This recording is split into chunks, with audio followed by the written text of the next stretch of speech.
Welcome back to all of you to this session. আমরা IS 36 নিয়ে কথা বলবো, যেটি হচ্ছে ইম্পায়ারমেন্ট অফ অ্যাসেট। সো আমরা IS 16 যিনি পড়িয়েছেন, ওখানে একটা ইন্টারেস্টিং হচ্ছে IS 16 এর সঙ্গে মিল আছে হচ্ছে IS 40 এবং IS 38। কেন মিল আছে? বিকজ IS 16 এ বলা হচ্ছে প্ল্যান্ট প্রপার্টি অ্যান্ড ইকুইপমেন্ট, যেটি আমরা হচ্ছে যে আমাদের ব্যবসার কারণে আমরা হচ্ছে নর্মালি আমাদের ফ্যাক্টরি, আমাদের হেড অফিস, আমাদের প্ল্যান্ট অ্যান্ড মেশিনারিজ, আমাদের ফার্নিচার অ্যান্ড পিকচার, আমাদের ফ্যাক্টরি ল্যান্ড, আমাদের হেড অফিসের land, all are in the scope of IS 16। IS 40 তে এসে যদি একই রকম আমাদের নিজেদের কেনা কোনো স্পেস থাকে অথবা আমাদের কেনা কোনো ল্যান্ড থাকে, বাট আমরা সরাসরি এটা প্রোডাকশন প্রসেসে ইনভলভ করছি না, মানে করার প্রয়োজন হচ্ছে না, তখন এটা আমরা রেখে দিলাম ফর রেন্ট অর আদার্স। তখন এই একই জিনিস যেটি আমি ইউজ করলে হয় আমার অ্যাসেট, যেটা আমার 16 অনুযায়ী হয়, আমি একটা বিল্ডিং, সেই বিল্ডিংটা আমি হেড অফিস হিসেবে ইউজ করছি, ইট ইজ IS 16।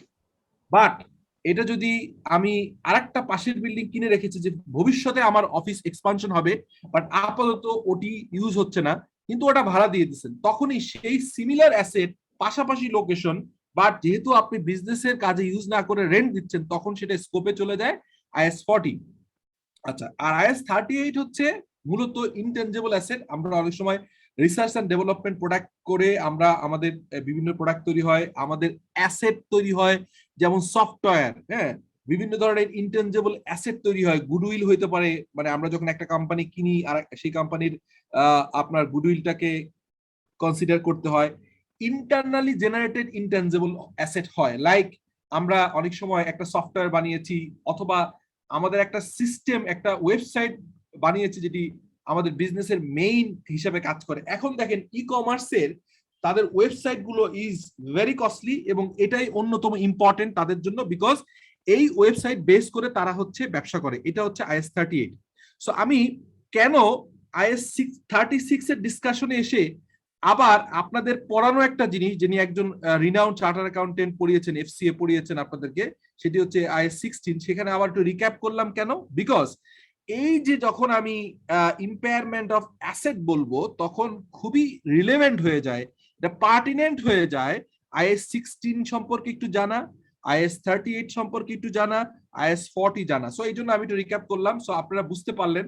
সো আমি এই যে ইম্পেয়ারমেন্ট অফ অ্যাসেট যেটি হচ্ছে IS 36, সেটি হচ্ছে জুন 1998, এই 1998 সালের জুনে আপনার হচ্ছে যে এই IS-টা অথরাইজ ফর ইস্যু হয়েছে এবং ইমপ্লিমেন্টেশন ছিল।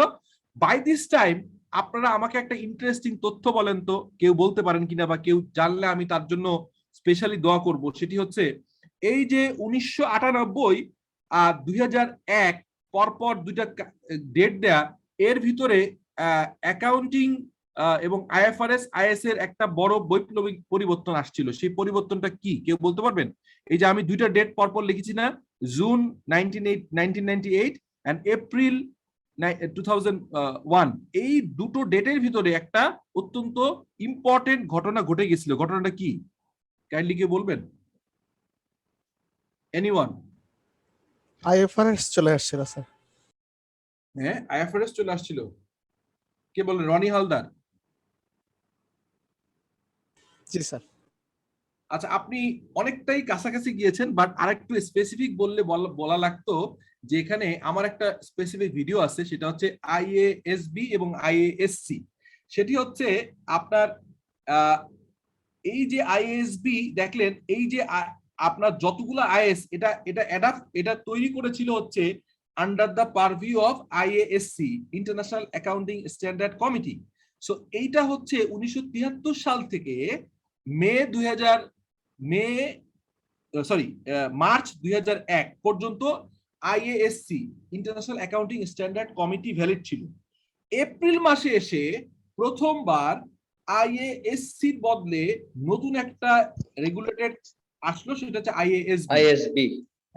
এবং IASB পরবর্তীকালে IFRS ইস্যু করেছে, কিন্তু সঙ্গে সঙ্গে আবার IFRS গুলো ইস্যু করার সাথে সাথে আগের যে ভ্যালিড IAS গুলো ছিল সেগুলোকে অ্যাডাপ্ট করেছে। যে কারণে আমরা দেখেন, আমরা বলছি যে ইস্যু হয়েছে IS 36 হচ্ছে 1998 সালে, কিন্তু একের এপ্রিলে এসে আবার অ্যাডাপ্ট করতে হয়েছে আইএএসবি। কেন অ্যাডাপ্ট করতে হয়েছে? বিকজ এই এপ্রিল মাসে আইএএসবি অলমোস্ট যতগুলো আইএস তখন ভ্যালিড ছিল, যেমন ভ্যালিড ছিল আমরা জানি IS-1 IS-2, তখনকার সময় আপনার IS-3 ভ্যালিড ছিল না, IS-9 ভ্যালিড ছিল, 7 8 ভ্যালিড ছিল, 10 ভ্যালিড ছিল। সো যে কয়টা ভ্যালিড ছিল সবগুলোকে অ্যাডাপ্ট করেছিল ইন এপ্রিল 2001। এই কারণে আমরা বলা হচ্ছে যে ইন্টারন্যাশনাল অ্যাকাউন্টিং স্ট্যান্ডার্ড 36 যেটা ইস্যু হলো 98 সালে, তখন এই ইস্যু হয়েছিল কাদের আন্ডারে? ইস্যু হয়েছিল IHC আন্ডারে, সেটাকে অ্যাডাপ্ট করলো হচ্ছে ISB। হ্যাঁ, তো রনি যে কথাটা বলছেন, রনি অনেকটাই ঠিক বলছেন। সো আমরা কিন্তু এই ডিসকাশনটা প্রায় আমি করি। কেন করি জানেন? আইএএস মানে আইএএস বা আইএফআরএস জানার সঙ্গে সঙ্গে আপনারা যারা বিভিন্ন সময় জব ইন্টারভিউতে যান, এবং এখনকার আইএএস এবং আইএফআরএস এত বেশি চর্চা হয় যে ইভেন আমি আপনাকে উদাহরণ দিই, আমি বিভিন্ন কোম্পানির সিলেকশনে স্পেশালি রিসেন্টলি আমি একটা বোর্ডে ছিলাম, সেটা হচ্ছে আরইবি, রুরাল ইলেকট্রিফিকেশন বোর্ড। ওখানে কোম্পানি সেক্রেটারি রিক্রুটমেন্টের জন্য তাদের অনেকগুলো স্পন্সর কোম্পানি আছে, তাদের একটা পল্লী বিদ্যুৎ সমিতির একটা কোম্পানির রিক্রুটমেন্ট বোর্ডে ছিলাম। তারপরে বিভিন্ন জায়গায় সিএফও বা ফাইন্যান্স হেডের অ্যাটলিস্ট গত 5 বছরে 25টা কোম্পানির ইন্টারভিউ বোর্ডে থাকার সুযোগ হয়েছিল। তো আমি ছাড়া অন্য কোনো চার্টার অ্যাকাউন্টেন্ট থাকলে তারা আইএস আইএফআরএস নিয়ে কোশ্চেন করেই, আমিও করি। আমি করলে তো আমি বুঝতে পারি যে আসলে আমি যখন বিং এ অ্যাকাউন্টেন্ট হিসেবে বোর্ডে বসি, তাদেরকে এম্বারেস না করার জন্য আমার ইন্টারভিউ বোর্ডের একটা স্টাইল আছে। I always try to defend the accounting profession, always চেষ্টা করি, বাট অনেকেই এরকম নাও করতে পারে। তো দেখা যায় যে অ্যাকাউন্টিং এর ডিসকাশনে গেলে অবভিয়াস প্রসঙ্গ চলে আসে আইএফআরএস। এখন আইএফআরএস আর লাক্সারি নেই, যে কথাটা আমি বলছিলাম, এটা একটা ডেইলি আমাদের, মানে আমরা অ্যাকাউন্টেন্ট যারা, আমাদের হচ্ছে ওঠা বসা খাওয়া ঘুমানো সবকিছু কিন্তু আইএফআরএস আছে।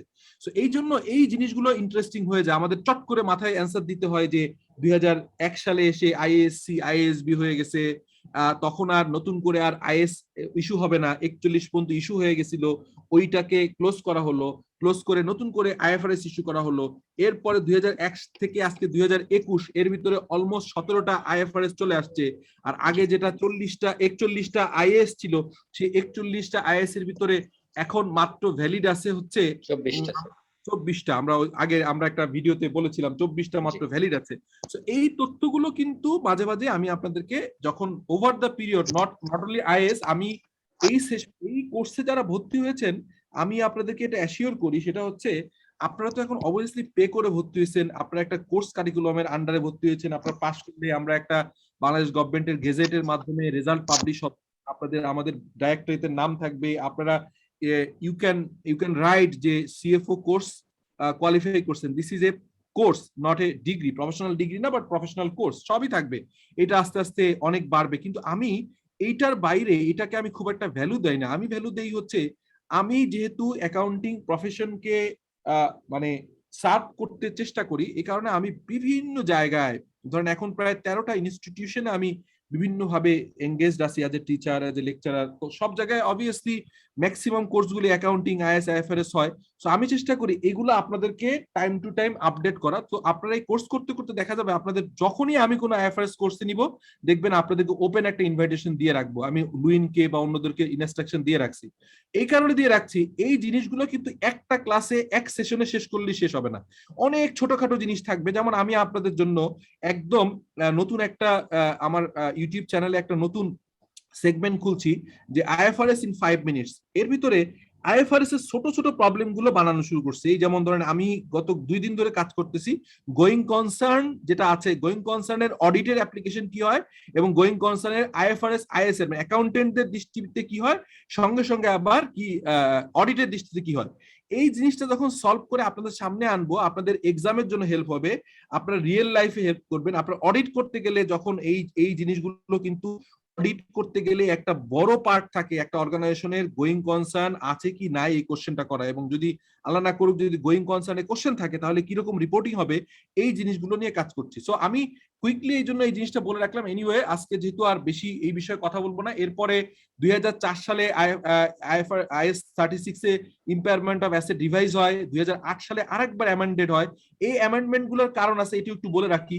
প্রতি বছরই অলমোস্ট আইএফআরএস এর কিছু ইমপ্রুভমেন্ট হয়, অ্যানুয়াল ইমপ্রুভমেন্ট বলে প্রতি বছর।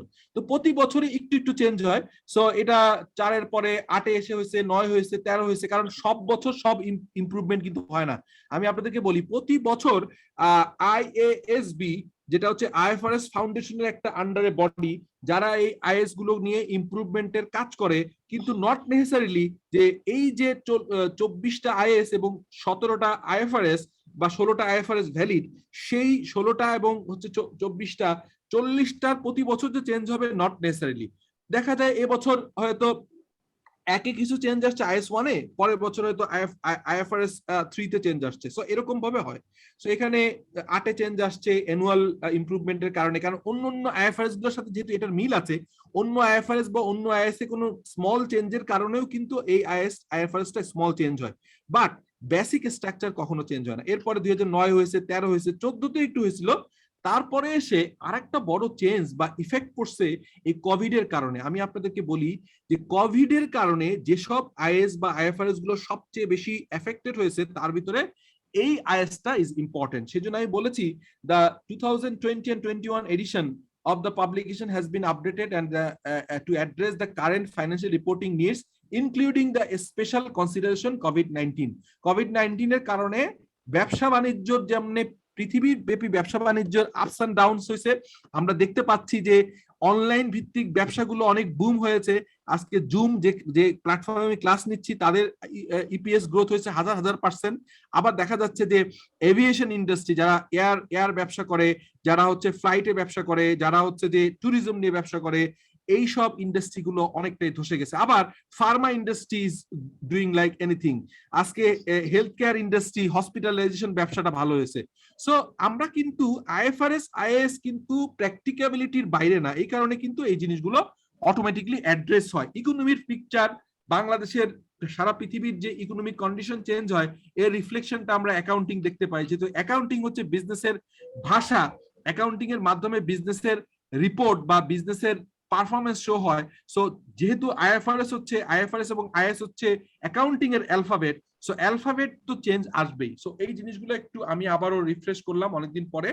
সো এখন আমরা কুইকলি দেখবো হোয়াট আর দ্য অবজেক্টিভ। এই সেশনে কিন্তু আমি আর কোনো কোশ্চেন অ্যালাউ করলাম না, কারণ এই কথাগুলো আমি একটু অতিরিক্ত বলেছি, এখন পর্যন্ত মেইন কন্টেন্টে ঢুকতে পারি নাই। বাট আপনাদেরকে একটু রিফ্রেশ করে দিই এই জন্য যে আপনাদের মাথায় জিনিসগুলো থাকতে হবে, আপনারা অলওয়েজ ফিল করতে হবে নলেজের ক্ষুধা, যে আইএফআরএস আইএস নিয়ে আমি একটা গবেষণা করব, আমি এটার উপরে কাজ করব। সো এই যে চিন্তা থেকে আপনাদের কন্টিনিউয়াসলি আপনাদের কিন্তু ইমপ্রুভমেন্ট হবে। I want you to be a very pure solid accountant. আমি দেখি যে এখানে তারেক কামাল ক্লাস নেয় এফসিএ, তারপরে তারিকুল ইসলামের মতো সিনিয়র মোস্ট ক্লাস নেয়, আমি ক্লাস নেই। হ্যাঁ, তো এইখানে এসে আপনারা দেখবেন যে আইএস আইএফআরএস, আজকে কেরামত ক্লাস নেয়, এএসসিএফ। হ্যাঁ, তো আপনারা যদি একটু খালি আমাদের সাথে কোঅপারেশনে থাকেন, তারপরে ক্লাস নেয় আপনার এক্সপো লঙ্কার আরেকজন ক্লাস নেয় চার্টার অ্যাকাউন্টেন্ট। হ্যাঁ, তো Wahab is very good. So এদের সাথে যখন আপনারা থাকবেন, সো আজীবন আপনাদের কিন্তু অ্যাকাউন্টিং এর প্রফেশনের সাথে অ্যাটাচমেন্ট থাকবে। সো যাই হোক, এই জন্য আর আগাচ্ছি না। অবজেক্টিভে যেটা বলতেছি, the objective of the standard is to be prescribe the procedure that an entity applies to ensure that it asset are carried at no more than recoverable amount. তাহলে এইখানে এই লাইনটা দিয়ে কি বোঝা গেল, আমাকে যদি কেউ একজন বলতেন যে এই লাইনটা দিয়ে আপনারা একটু পার্টিসিপেশন চাই, যে কি বোঝানোর চেষ্টা করলাম। স্যার একটু আমি প্রশ্ন করব না, একটু বুঝতে চাচ্ছি যে এই ইম্পায়ারমেন্ট যেটা স্যার আছে, একটু যদি স্যার মানে আমি আমার জন্য বলছি, আমি হয়তো বুঝতে পারি নাই ইম্পায়ারমেন্টের মানে যে মিনিংটা কমপ্লিটলি কি স্যার, এটা যদি একটু ক্লিয়ার করেন। Thank you Swapan. আমি বুঝলাম যে কোনো কারণে হয়তো আপনি ইম্পায়ারমেন্ট সম্পর্কে একদমই আইডিয়া নাই, বাট আমি কিন্তু ওটা বুঝেই পিপিটি তৈরি করছি, এরপরে ইম্পায়ারমেন্ট সম্পর্কে বলতেছি। আমি প্রথমে ওভারঅল ব্যাকগ্রাউন্ড, এখন ইম্পায়ারমেন্ট সম্পর্কে কিছু বলি না। সো ইম্পায়ারমেন্ট, আপনি যেহেতু কোশ্চেন করছেন, এক কথায় অ্যান্সার দিয়ে দিই। ইম্পায়ারমেন্ট হচ্ছে সহজ একটা কথা, সেটা হচ্ছে আপনারা যখন আইএস 16 করেছেন, তখন আপনাকে পড়ানো হয়েছে যে আপনি একটা অ্যাসেট কিনেছেন 10 বছর আগে, 20 বছর আগে। সো বিশেষ করে ল্যান্ড, স্পেশালি ল্যান্ড।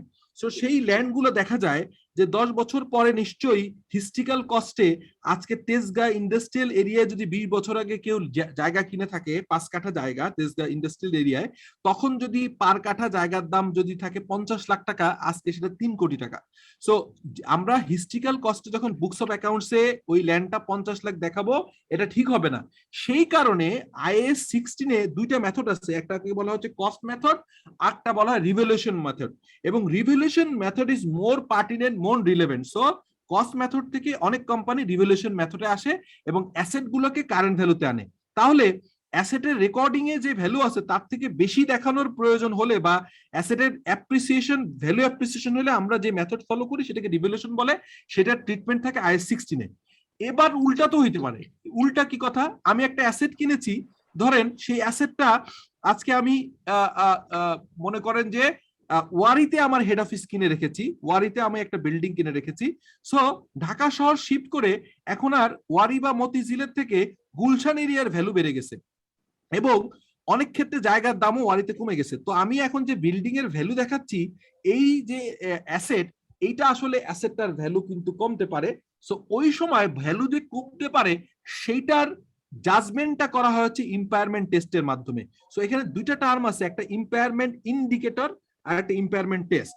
যেমন আমি একটা ছোট্ট উদাহরণ দিই, আপনাকে বুঝতে পারবেন। সেটা হচ্ছে যে লেটস সে যে আপনি একটা হচ্ছে যে ইয়ে বানিয়েছেন, একটা সফটওয়্যার বানিয়েছেন, বা আপনি মনে করেন একটা টেকনোলজিতে আপনি ফিচার ফোন, নোকিয়া যখন তার ফিচার ফোনের টেকনোলজিটা বানিয়েছে, সো নিশ্চয়ই ওই টেকনোলজি এবং তার যে মোবাইল সেট বানানোর যে ইকুইপমেন্ট, এইগুলা কিন্তু সার্টেন ভ্যালু ছিল। লেটসে 10 বছর আগে নোকিয়ার ওই ভ্যালু দেয়া ছিল লেটসে 1 কোটি টাকা ধরলাম। এরপরে হঠাৎ করেই আপনার iOS মানে হচ্ছে আইফোন, এবং হচ্ছে যে আপনার ইয়ে চলে আসছে, এটাকে বলা হয় হচ্ছে যে অ্যান্ড্রয়েড চলে আসছে। তো নোকিয়া আবার এই দুইটা টেকনোলজির কোনোটাই ফলো করে নাই, তারা তার ফিচার ফোনেই কন্টিনিউ করছে। হঠাৎ করে কি হয়েছে, মার্কেটটা শিফট করছে ফিচার ফোন থেকে হচ্ছে স্মার্টফোনে, মানুষজন স্মার্টফোন কেনা শুরু করছে। এখন নোকিয়ার যে অ্যাসেট ভ্যালু দেখানো আছে, সো ওই ভ্যালু কিন্তু এখন আর চলবে না, বিকজ নোকিয়া যদি ওই মেশিন সেলও করতে চায় ফার্স্ট ওয়ার্ল্ড কান্ট্রি, ধরেন আমেরিকায় বসে যদি সে সেল করতে চায়, বাংলাদেশে সেল করবে, বাংলাদেশের কোনো কোম্পানিও কিন্তু এটা কেনার ব্যাপারে অত আগ্রহ দেখাবে না। তখন আপনার কোশ্চেন করতে হবে, is there any indication of impair of your asset? Impair মানে ভ্যালু ডাউন হওয়া। সো এই তখন আপনার কোশ্চেন করে যদি ইন্ডিকেটর থাকে, there is an indicator of value reduction, তখন আপনাকে ভ্যালু কমাইতে হবে। স্বপন বুঝতে পারছেন এবার? জি স্যার। অন্যরা কোনো কোশ্চেন সোফার? আমি এখনো মেইন টপিকসে যাইনি, এটা আলাপ করবো, বাট তারপরেও কোনো কোশ্চেন আছে সোফার? স্যার ক্লিয়ার হলো না স্যার, ঠিক আছে স্যার। ওকে, তো তাহলে কি হলো, the objective of a standard is to prescribe the procedure an entity applies to ensure its asset at carried value. অ্যাসেটের ক্যারিং ভ্যালু কি আমরা খুব ভালো করেই জানি। অ্যাসেটের ক্যারিং ভ্যালু হচ্ছে বুক ভ্যালু যেটা থাকে লেস অ্যাকুমুলেটেড ডেপ্রিসিয়েশন, এইটা বাদ দিলে, এবং অনেক সময় ইম্পায়ারমেন্ট যে যদি থাকে ইম্পায়ারমেন্ট লস বাদ দিয়ে বুক ভ্যালু করা হয়। মানে carrying value is book value is no more than the recoverable value. Recoverable value মানে কি, অ্যাসেটটা আমি যদি সেল করতে চাই অথবা অ্যাসেটটা ইউজ করে যে ভ্যালু পাবো সেই ভ্যালু বেশি, নাকি অ্যাসেটের হচ্ছে বুক ভ্যালু বেশি, এটাকে কনসিডার করা হয়। এটা হচ্ছে একটা অবজেক্টিভ, সামনে দেখতে পারবেন, কোনো টেনশন করে না, এই জিনিসে আমি 3 বার করে দেখাবো। The standard also define when the asset is impaired how to recognize an impairment loss. যখন এই লসটাকে আপনি রিকগনাইজ করলে যে না আপনার অ্যাসেটের ভ্যালুটা আগের থেকে কমে যেতে পারে এবং কমে গেছে, সো এটাকে কিভাবে রিকগনাইজ করবেন, সেটা হচ্ছে impairment loss when an entity should reverse। এবং অনেক সময় এমন হয় যে ভ্যালুটা আমি যেটা দেখিয়েছিলাম তার থেকে একটু কমে গেছে, কিন্তু পরের বছরগুলো আবার 3 বছর পরে আবার ভ্যালু বেড়ে গেছে, তখন এটাকে রিভার্সাল করতে হয়, যেটা আপনি কমাইছিলেন ওইটাকে আবার বাড়াতে হয়। সেই বাড়ানোটা কিভাবে করতে হবে, এটিও এই অবজেক্টিভ। আরেকটা অবজেক্টিভ কি, what information related to the impairment should be disclosed in the financial statement। এবং আমরা আপনাদেরকে শুরুর দিনেই বলেছিলাম যে কোনো আইএএস এর বা যে কোনো আইএফআরএস এর অবজেক্টিভ বললে আপনারা 4টা কমন কথা, 4-5টা কমন কথা বলতেই পারেন।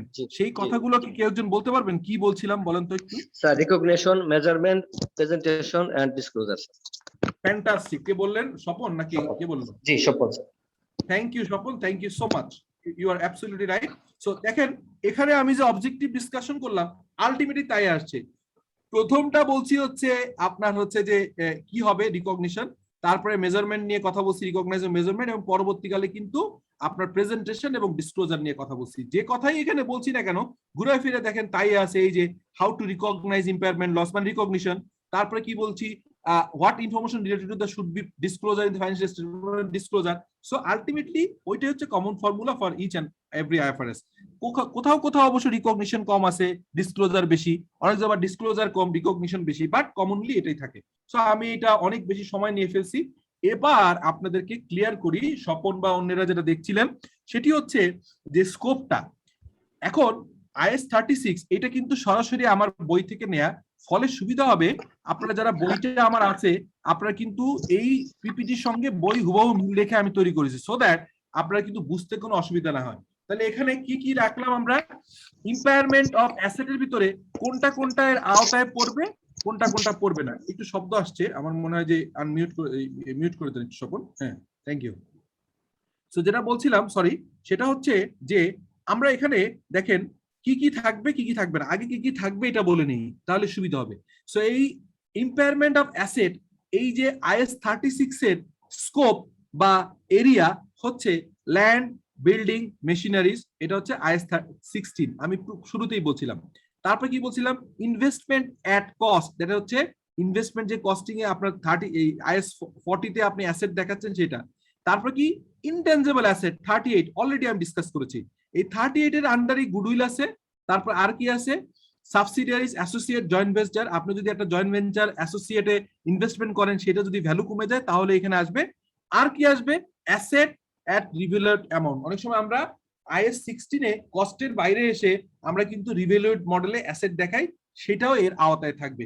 সো মোরাললেস আমরা বলতে পারি যে তিনটা IAS is broadly under the scope of this IFRS। সেটা কি IAS, সেটা হচ্ছে IAS 16, IAS 38, IAS 40, যেটা আমি শুরুতেই কিন্তু আপনাদের বললাম। আর কোন কোনগুলো অ্যাসেট হওয়ার পরেও আসবে না সেটা হচ্ছে এখানে আছে। ইনভেন্টরিজ আসবে না, ইনভেন্টরিজ আলাদা, এর সাথে কোনো রিলেশন নাই। ফাইন্যান্সিয়াল অ্যাসেট IFRS 9 কোনো রিলেশনশিপ নাই। ডেফার্ড ট্যাক্সের ভিতরে অ্যাসেট আসবে, সেই ডেফার্ড ট্যাক্স অ্যাসেটের সাথে এখানে কোনো মিল নাই। এমপ্লয়ি বেনিফিটে অ্যাসেট লায়াবিলিটি আসবে, এখানে এটা কনসিডার আসবে না। কনস্ট্রাকশন কন্ট্রাক্ট যেটা IAS 11 ছিল, যদিও IAS 11টা তো এখন নাই, সো এখন যেটা আসছে সেটাও ওই যে চলে গেছে হচ্ছে IFRS 15 এ, সেটাও এখানে রিলেভেন্ট না। তারপরে investment of property at fair value, এই দেখেন ইনভেস্টমেন্ট প্রপার্টি কস্টে আসবে, কিন্তু ফেয়ার ভ্যালুতে যদি কেউ দেখায় তাহলে এটা আন্ডারে আসবে না। এটাও আমরা ক্লিয়ার করে নিব যে এখানে কিন্তু এই জন্য বলছি ইনভেস্টমেন্ট এট প্রপার্টি এট কস্ট, মানে ওইখানে দুইটা মেথড আছে, আমরা জানি ফেয়ার ভ্যালু মেথড আর কস্ট মেথড। সো IAS 40 নিশ্চয়ই আপনাদের করানো হয়েছে, না হলে আমি আবার করাই দিব, তখন ক্লিয়ার করে দিব যে কস্ট যেগুলো আছে কস্টের গুলোই আসবে, কিন্তু এখানে ফেয়ার ভ্যালুটা আসবে না। আর একটা কিছু কি আসবে না, ইন্স্যুরেন্স কন্ট্রাক্ট, এটাও আসবে না। এবং হচ্ছে আর একটা IFRS যেটা হচ্ছে current asset held for sale, এই IFRSটা আপনাদের পড়ানো হয়নি কারণ এই সেমিস্টার IFRS নাই, বাট মাথায় রাখেন যে এগুলো কোনোই আসবে না। সো এখন আমার বলার দরকার নাই যে কোনগুলো আসবে না, আমি যদি মাথায় রাখি কোনগুলো আসবে তাহলে বলে দিতে পারি এর বাইরে আর কিছুই আসবে না, সোজা কথা। সো এটা ইজি না কথাটা বলা? জি স্যার, জি স্যার, এটা ইজি। সো আমরা দেখতে পাচ্ছি যে আসবে শুধু IAS 16, 48, সরি 40 এবং 38, সো এই তিনটে আসবে, সেটা আমরা ক্লিয়ার হলাম। আমি শুরুর দিকে বলছিলাম না যে এক একটা IAS এর সাথে একটা IAS এর মিল আছে, এই মিলগুলো রেখে রেখে আমি আপনাদেরকে গল্প করছিলাম যে আমি যখন টোটাল আপনারা এই সেশন শেষ হবে তখন আপনারা ওই যে মালা গাঁথে না, মালা গাঁথা দেখছেন না, মালা গাঁথা দেখছেন না, যে ছোটবেলায় আমরা ওই শিউলি ফুল বা বেলি ফুল দিয়ে মালা গাঁথতাম না। সো আপনাদের যেটা করতে হবে, এই নলেজটাকে মাথায় বেশি দিন রাখার জন্য সবগুলো একটা IAS সাথে আর একটা IAS, একটা IFRS সাথে আরেকটা IFRS এর কি রিলেশন আছে, কোন জায়গায় মিল আছে কোন জায়গায় অমিল আছে, এভাবে করে একটা মালা গেঁথে ফেলতে হবে। সো আপনারা অলরেডি অনেকগুলো IAS হয়ে গেছে। সো এরপরে যখন ককটেল হবে সবগুলো এখন পড়ে ফেলবেন, তখন আমি এডিশনাল একটা সেশন নিব যেটা সব ব্যাচের যারা পুরনো পাস করছে তাদেরও আপনাদের নিয়ে IFRS এর একটার সাথে একটা মিল কিভাবে মালা গাঁথবেন সেটা আমি আলাদাভাবে একটা সেশন নিব, এবং রিপোর্টিং এ যে কোথায় কোথায় ইম্প্যাক্ট পড়ে সেটাও দেখাবো। সো আমরা একটু পরে আগাই। এখন হচ্ছে কতগুলো ডেফিনেশন যে আপনাদের বুঝতে সুবিধার জন্য আমি রেখেছি, যদি এটা খুব সহজ। ক্যারিং অ্যামাউন্ট মানে সোজা কথা বুক ভ্যালু। সো এখানে আর ফার্দার বললাম না যে ক্যারিং অ্যামাউন্ট ইজ, এখানে বলা হয় ক্যারিং অ্যামাউন্ট কে বলা হয় বুক ভ্যালু, সো এটা আর বললাম না। রিকভারেবল অ্যামাউন্ট আমি বলে দিছি, সেটা একটু আরেকটু বলি, সেটা হচ্ছে the recoverable amount of an asset or a cash generating unit. এখন এসে এইখানে অ্যাসেট বলার সঙ্গে সঙ্গে নতুন একটা কনসেপ্ট বললাম, ক্যাশ জেনারেটিং ইউনিট। আপনারা কেউ কি বলতে পারবেন যে ক্যাশ জেনারেটিং ইউনিটটা কি? এনিওয়ান? যদি পারেন খুবই ভালো, আমি খুব খুশি হব যে আপনারা যদি এখানে কন্ট্রিবিউট করেন। What is cash generating unit? Sir বলতে পারি? Please please, why not?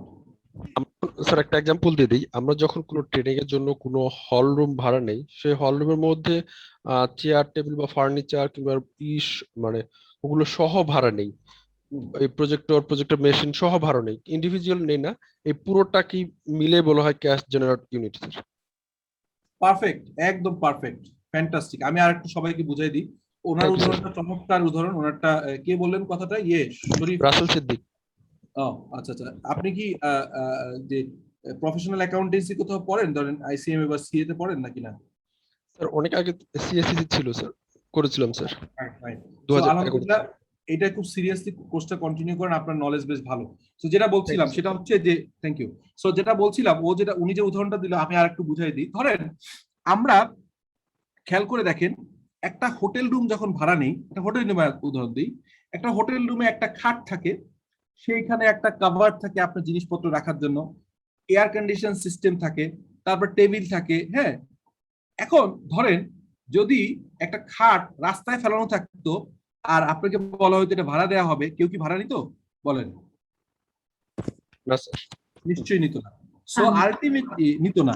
আবার যদি এসিটা যদি বাইরে থাকে, নরমালি যদি বলা হয় যে ভাই এসি ভাড়া নিবে না, কারণ আপনার পাশে তো এসি আছেই, আপনি এটা ভাড়া নেবেন কেন? কিন্তু আপনি থাকেন হচ্ছে চিটাগাঙে, ঢাকায় আসছেন, রাতে 3 রাত থাকতে হবে অফিস কাজে, তখন তো হোটেল নিবেনি। আর হোটেল নিলে একটা রুমের ভিতর যা যা থাকে, যেমনি রাসেল উদাহরণ দিল যে আপনি ধরেন লেটসে আমরা জানি যে আমাদের এই যে আইসিএমএবি অডিটোরিয়াম ভাড়া হয়, অথবা এখানে সিডাব মিলন আছে, বিভিন্ন জায়গায় ভাড়া হয়। এই যে চিনমট্টি ভাড়া হয়।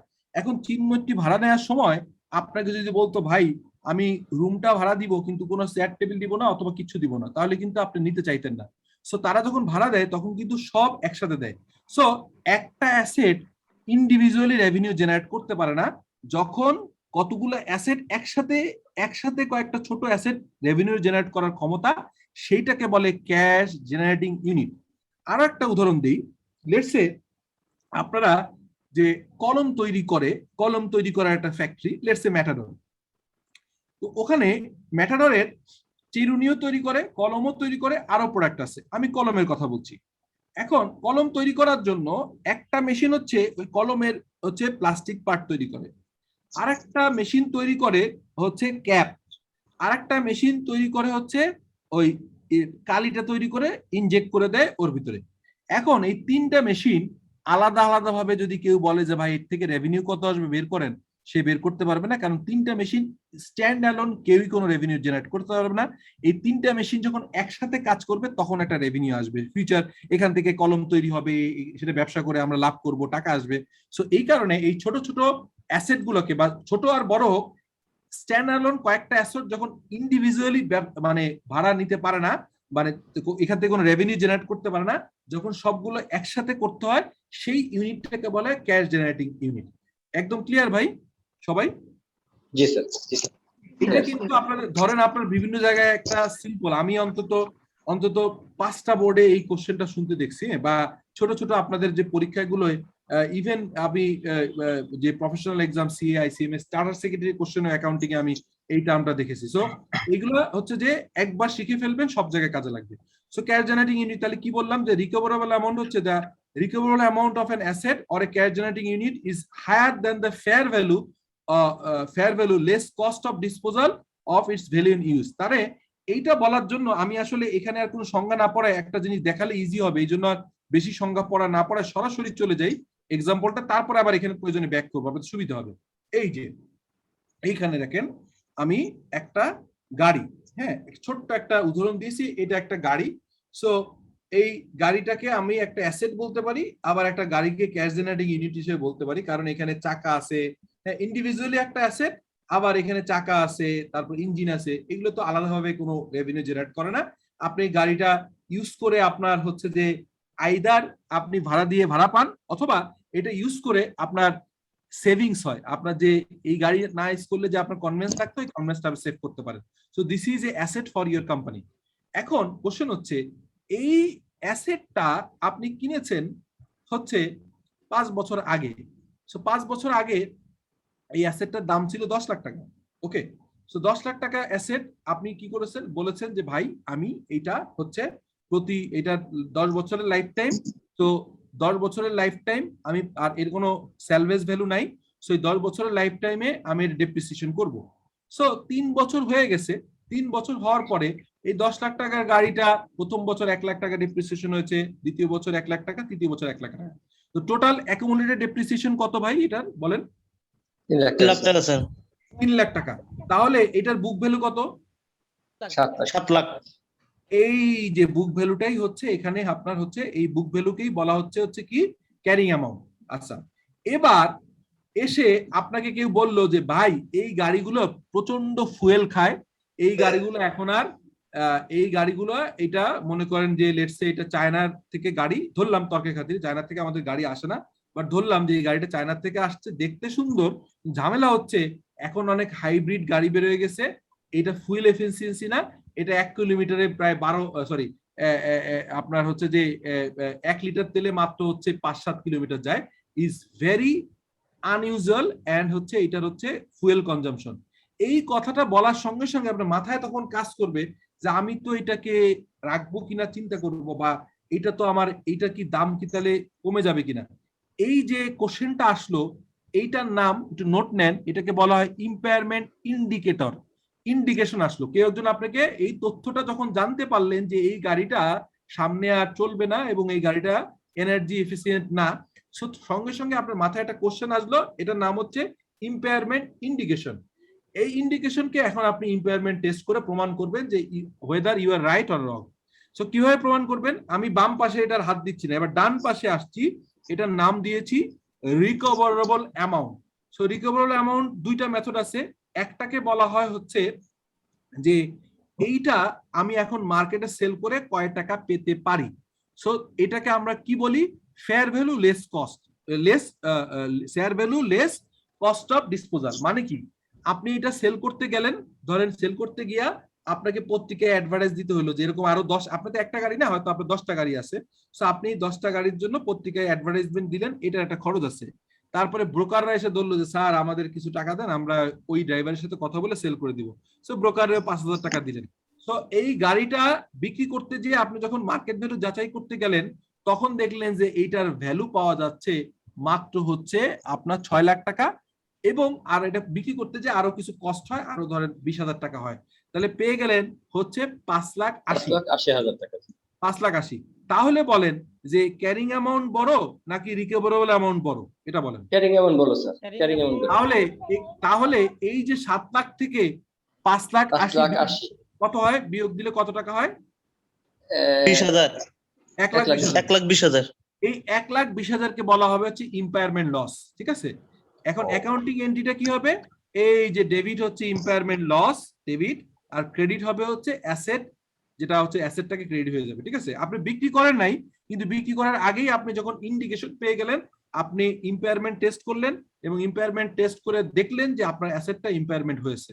সো এই উদাহরণটা দেওয়ার জন্য এখানে আসছি, এখানে আরো অনেকগুলো কথা বলতে হবে, কিন্তু এই পিকচার দিয়ে আমি একটা উদাহরণ দিয়ে বুঝালাম। এখন আপনি বলেন যে ইম্পায়ারমেন্ট সম্পর্কে মোটা দাগে আপনাদের নলেজটা হয়েছে কিনা।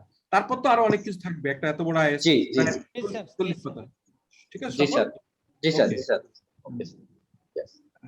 সো এই জন্য আমি ওখানে গেছিলাম, এখন আবার একটু ব্যাক করি। তাহলে এই যে রিকভারেবল অ্যামাউন্টটা পেয়ে গেলেন, এটা আমি শিখে ফেললাম ওখান থেকে। আর একটা value in use, value in use, sorry কোনো কোশ্চেন আছে? No sir. ওকে ওকে, তাহলে আমরা তাহলে রিকভারেবল অ্যামাউন্ট বুঝলাম, কিন্তু value in use, and value in use হচ্ছে আরেকটা ইন্টারেস্টিং জিনিস। ধরেন এমন একটা অ্যাসেট আপনার আছে, ওইটা মার্কেটে ভ্যালু যাচাই করতে পারছেন না। কেন যাচাই করতে পারছেন না? বিকজ ওই মেশিনটা আপনিই বানাইছিলেন। ধরেন আপনিই হচ্ছে, মনে করেন যে আপনি ফ্যানের ফ্যাক্টরি আছে, ফ্যান তৈরি করেন। হ্যাঁ, এখন ফ্যান ফ্যাক্টরি যেহেতু আপনার আছে, ফ্যান তৈরি করেন, একটা মোল্ডিং মেশিন বানিয়েছিলেন, হ্যাঁ, একটা মোল্ডিং ইনজেকশন মোল্ডিং মেশিন আপনি বানিয়েছেন, যেটা আপনার আপনার ইন্ডাস্ট্রিতে ইউজ হয়, অন্য ইন্ডাস্ট্রিতে ইউজ হবে না, তখন তার ইম্পায়ারমেন্ট টেস্ট করবেন। তো তার তো একটা বুক ভ্যালু এটা আছে, মনে করেন 1 কোটি টাকা বুক ভ্যালু, অ্যাসেটের কস্ট লেস ডেপ্রিসিয়েশন 1 কোটি টাকা বুক ভ্যালু। সো 1 কোটি টাকা বুক ভ্যালু যদি থাকে, তার এখন আপনি টেস্ট করবেন হচ্ছে ইম্পায়ারমেন্ট টেস্ট করবেন। ইম্পায়ারমেন্ট টেস্ট করতে যে আপনি ওইটাকে রিকভারেবল অ্যামাউন্ট পাচ্ছেন না, কেন পাচ্ছেন না? বিকজ ওইটা মার্কেটে কয় টাকায় যে বিক্রি হবে ওই তথ্য আপনার কাছে নাই, because it is a custom made asset, মানে আপনার জন্য তৈরি করা অ্যাসেট। তখন আপনি যে কাজটা করবেন সেই কাজটাকে বলা হয় value in use. What is value in use? Value in use হচ্ছে যে এই মেশিনটা ইউজ করে আপনার এর লাইফ টাইমের ভিতরে কত টাকা রেভিনিউ জেনারেট করবে, সেই রেভিনিউ গুলোকে ইয়ার ওয়ান, ধরেন আমি ধরে নিলাম যে এই ইনজেকশন মোল্ডিং মেশিনটা আগামী আরো 10 বছর চলবে। সেই 10 বছরে ইয়ার 1, ইয়ার 2, ইয়ার 3, ইয়ার 4 করতে করতে 10টা বছরের যে রেভিনিউ জেনারেট করার ক্ষমতা আছে, প্রথম বছর হয়তো 1 লাখ, পরের বছর 70, তারপরে 90, তারপরে 30, এই যে টাকাগুলো আপনি পেলেন, এইটাকে প্রেজেন্ট ভ্যালু করলে, যে যোগ করে প্রেজেন্ট ভ্যালু করে সমস্ত অ্যামাউন্টটা যোগ করলে যেটা আসে, এটার নাম হচ্ছে ভ্যালু ইন ইউজ। সংজ্ঞায় কি দেখেন, আমি তো অলরেডি বুঝাই ফেলছে, the present value of the future cash flows expected to be derived from an asset or a cash generating unit। এই কথাটা কি বোঝা গেছে? এবার আমি যে বুঝালাম, জি স্যার। স্যার বুঝতে পারছি। জাকির ভাই বুঝাই দিবেন, এই যে আপনি আরেকবার একটু বলবেন, রিপিট করবেন, প্রত্যেকটা ক্লাসে রিপিট করবেন। স্যার এটা হলো স্যার আমরা স্যার ওই একটা মেশিন যদি থাকে যেটা আমরা মার্কেটে কোনোভাবে আমরা স্যার এর ক্যারিং অ্যামাউন্ট বের করতে পারছি না স্যার, কিন্তু আমি স্যার অনুমান করতেছি এটা দিয়ে স্যার আমি ভবিষ্যৎ ক্যারিং জি না, sir. Recoverable amount, carrying amount না, রিকভারেবল অ্যামাউন্ট। হ্যাঁ জি স্যার এটা স্যার, কিন্তু স্যার আমি স্যার অনুমান করতেছি স্যার আমি ভবিষ্যতে এটা দিয়ে স্যার আমি কতটুকু ক্যাশ জেনারেট করতে পারবো আমার কোম্পানিতে, রাইট। সেই ভ্যালুটা যেটা আসবে সেই ভ্যালুগুলোর যোগফল আমি বর্তমান একটা ডিসকাউন্ট রেটে বর্তমান ভ্যালুতে নিয়ে আসার পর যেটা হবে সেটাই sir value in use. Fantastic, you are right, absolutely fine. তাহলে আপনারা বুঝে ফেলছেন।